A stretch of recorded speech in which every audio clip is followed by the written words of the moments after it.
اکثر آپ کو جذبات میں لوگ کہتے ہوئے نظر آتے ہیں کہ یہ کائنات رسول اللہ کے لیے پیدا کی گئی ہے، اس کائنات کو پیدا کرنے کا مقصد یہ تھا کہ اللہ تعالیٰ نے نبی الاسلام کو پیدا کرنا تھا۔ یہ اتنا بڑا ٹروتھ ہے کہ ایٹ لیسٹ اس کی جگہ قرآن میں بنتی ہے۔ مجھے بتائیں، یہ پوری کائنات پیدا کرنا، یعنی سب سے بڑا اگر کوئی یونیورسل ٹروتھ ہو سکتا ہے نا، وہ یہ ہے ہم کیوں پیدا ہوئے، یہ کائنات کیوں بنائی گئی۔ اس سے بڑا ایک ہی سوال ہے کہ کس نے بنائی۔ جب آپ اس ہستی تک پہنچ جاتے ہیں نا، تو اس کے بعد دوسرا سوال یہ ہے کہ اللہ نے یہ اتنا بڑا ڈیسیژن کیوں کیا ہے، کیا چاہتا ہے اللہ تعالیٰ۔ تو آپ کو بتاتے ہیں کہ یہ اس لیے کہ یہ ایک عاشق اور معشوق والا معاملہ وہ کر کے اور اللہ اور اس کے رسول کے ساتھ اسے جوڑ کے وہ کہتے ہیں کہ جی وہ اللہ تعالیٰ نے فرمایا کہ اے نبی میں تجھے نہ پیدا کرتا تو یہ کائنات پیدا نہ کرتا۔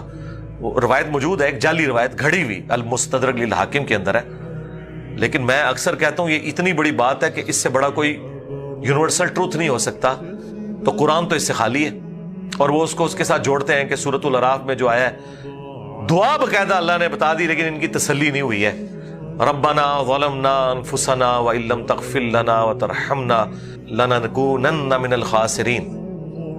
وہ دعا جو حضرت آدم علیہ السلام نے کی اور اللہ تعالیٰ نے ان کی توبہ قبول کی، اس کانٹیکسٹ میں کہتے ہیں وہ نبی الاسلام کے وسیلے سے توبہ قبول ہوئی، وہ والی پوری روایت وہ کہتے ہیں حاکم میں موجود ہے۔ بھئی قرآن میں قصہ آدم اور ابلیس 7 دفعہ آیا ہے، کسی جگہ نہیں آیا کہ کسی وسیلے واسطے سے قبول ہوئی ہے، الٹا دعا بھی آ گئی قرآن میں کہ یہ دعا انہوں نے مانگی۔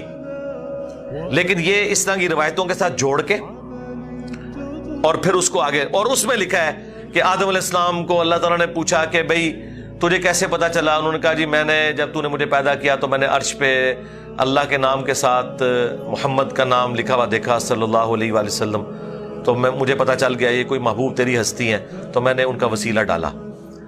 پھر تو اللہ تعالیٰ نے اس کے جواب میں کہا کہ ہاں وہ ہستی ہیں تمہاری اولاد میں آئیں گی، اور اگر میں انہیں نہ پیدا کرتا تو میں یہ کائنات پیدا نہ کرتا، یہ کائنات میں نے ان کے لیے پیدا کی ہے۔ اب مجھے بتائیں اس پوری سٹوری کا کہیں قرآن کے ساتھ کوئی لینا دینا ہے؟ جبکہ ایک کوئی کیجول بات نہیں ہے، یہ پوری ایک ڈاکٹرن ہے جس کے اوپر آپ نے سارا معاملہ کھڑا کیا ہوا ہے۔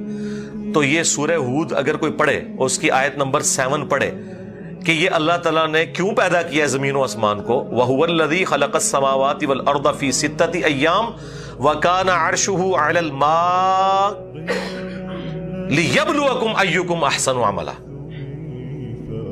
زمین و آسمان کو 6 دن میں پیدا کیا، اس وقت اللہ کا عرش پانیوں پر تھا تاکہ اللہ جانچے کہ کون تم میں سے اچھے اعمال کرتا ہے۔ اور یہ سیم جو ٹکڑا ہے نا آیت کا، یہ سورۃ الملک میں بھی ہے۔